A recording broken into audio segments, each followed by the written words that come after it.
Welcome back to Casual Bias Rugby. It is the squad announcement for the All Blacks taking on the French. And I mean, last night I heard there's an injury doubt to Jordie Barrett. And it was true. I hoped it wasn't true. Of course, I've said it a couple of times. I truly hope New Zealand wins this game. Just because when the Boks aren't playing, I'm a Southern Hemisphere fan. Not too much a fan of the Northern Hemisphere teams, but I mean it's still a very strong team. Not too many surprises when it comes to the All Blacks team. Let's get into it.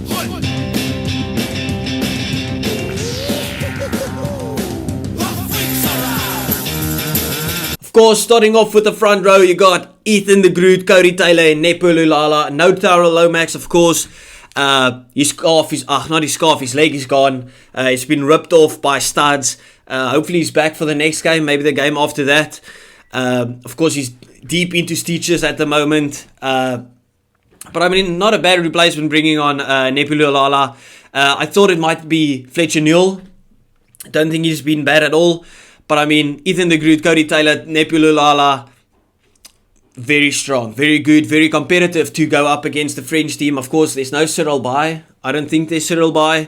But yeah, you can't have any complaints if you're in New Zealand and you're going with that front row. Going on, you got Sam Whitelock and Scott Barrett. Of course, some people thinking Scott Barrett should have been banned. Others think he shouldn't have been banned. To me, either way, I just think what he did was very stupid. I'm glad he isn't banned because I don't like the fact that everyone's getting banned at the moment. It's ridiculous, it's stupid, it's boring. But I mean, Sam Whitelock, Scott Barrett, elite. Both of them elite, workhorses, experienced. No issues there. Going on, you got Dalton Papali'i, Sam Cane, Adi Savia. And this is what I said I wanted to see against South African with Dalton Papali'i and Sam Cane instead of who was it? Was it Tupuvai? Could be. I'm not too sure who was in that number 6 jersey against the Boks. Of course, Sharon Frizzell injured, but Dalton Papali'i, Sam Cane, Adi Savia. I mean, you've got Dalton Papali'i, who I rate a lot. Sam Cane, who's been brilliant since he's come back. He's also the captain of the team, obviously. Bit of controversial shouts between some of the Kiwis I've heard. Should he be playing? Should he not be playing? But in my opinion, he's straight up. He has to be in that number 7 jersey. And then of course, Adi Savia, still the best player in the world. No issues there. Very strong front. Very strong forwards. Let me know if there's any other players you would have picked in that position. But I think New Zealand have backed their boys, gone with the pride and the trust of the team.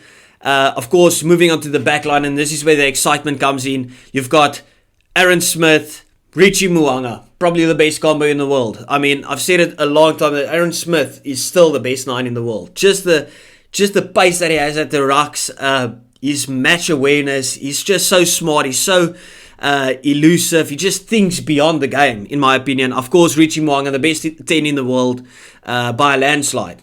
Like crazy. The guy is, I would do anything to have a Richie Mo'unga at the Boks. I love Mani. I love what Mani brings to the table. But I mean, Richie Mo'unga is just Mani that can kick on steroids. The guy is absolutely crazy. In the centers, you got Anton Leonard-Brown and Rico Ioane. Of course, Jordie Barrett injured. But I think Anton Leonard-Brown has been very good since he's come back. He was the number 12 before Jordie Barrett took that spot. Was it because Anton Leonard-Brown was injured? I can't remember too well. But I mean, you can't go wrong with those two. And then, of course, this is where the danger comes. And that is Mark Tillia, Will Jordan, Beauden Barrett. I mean, it's scary. Scary. I mean, the fact that Beauden Barrett could have just switched from being probably the best 10 in the world to being one of the best 15s in the world, like it's nothing. And then you got Mark Tillia, a try-scoring machine. Will Jordan, that looks like he's going to score a try every time he touches the ball. Insane. The back line of New Zealand is scary. I saw a video, I think it was on Rugby Pass, where Jim Hamilton spoke to someone. And he said, if you were to make a combined 15 between the Boks and New Zealand, you'll have like the full forwards of the Boks except for maybe Adi Savia. Of course, I'm a bit biased while saying this, but you'll have almost the whole back line of the All Blacks. I mean, imagine those two combined. It would be absolutely scary. It would be frightening. Moving on to the bench, you got Samisoni Takiao, Ofa Tuangavasi, and Fletcher Newell. So there's no Tamaiti Williams. I'm very surprised with this. I don't know too much about Ofa Tuangavasi. Excuse my pronunciation. I've said it a couple of times. Same with Samisoni Takiao. I just say it like I've tried to hear it on the commentary boxes and how I see it. But I mean, the forwards coming from the bench or the front row coming from the bench, still elite. Still starts from most other nations. Then you got Tupu Vai and Luke Jacobson. Of course, still no Brodie Retallick. I'm not sure what the injury update is on him. But it feels like he's a big loss. Because I think in the position that the All Blacks are at the moment, you would have loved to have a Brodie Retallick, Brodie Retallick and Sam Whitelock as your locks, and then thrown in maybe Scotty Barrett at the 6 to have an extra jump in the line out. Let me know what you think about that. But I mean, other than that, it's not too many things you can do with injuries that's plaguing you. Moving on to the backs, went with a 5-3 split, and I'm surprised. No Cam Roygaard.